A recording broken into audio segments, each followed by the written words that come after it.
Do you find yourself feeling stressed lately? Particularly for those of us beginning the new academic year, we've got all sorts of feelings going through us.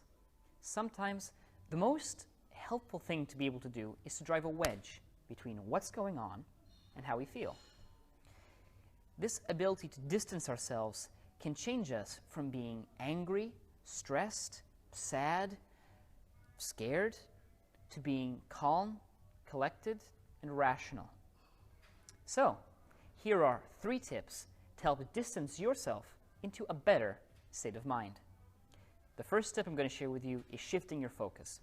When you're in a difficult situation, we're usually focused completely on what's going on, and as we do so, we become caught in it.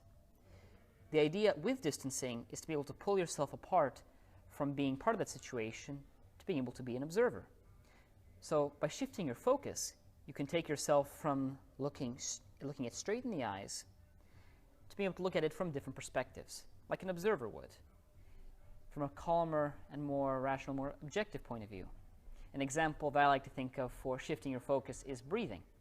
When you really focus on the way that you breathe, you can no longer bring all that attention and all that focus out into the outside world. So for some people that works. For some people it's counting. For some people it could be any collection of things. Try out and see what works best for you for changing your focus. The second is picturing a location and using it to zoom out from the situation.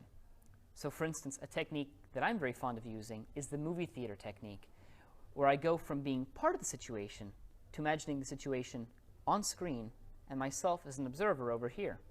So now I'm in the movie theater looking up at the screen, watching as things unfold. If I need to dissociate even further, I can take a seat back. So now I'm watching myself watching the screen. Another seat back, as far as you go, you can end up watching multiple versions of yourself watching whatever's going on.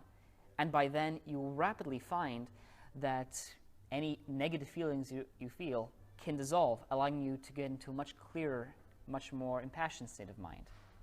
And the last tip I'm going to share with you is what I call radio commentary. So for instance, take the sentence, I feel stressed, I feel anxious, I feel scared.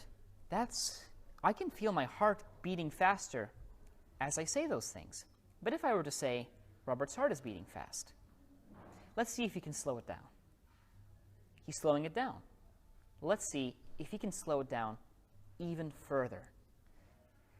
Those words I just shared with you were a set of words that I actually used on myself over many situations where I would feel myself begin to get anxious. Believe it or not, usually when in a public setting with hundreds of people in a room and me asking a question or wanting to share something.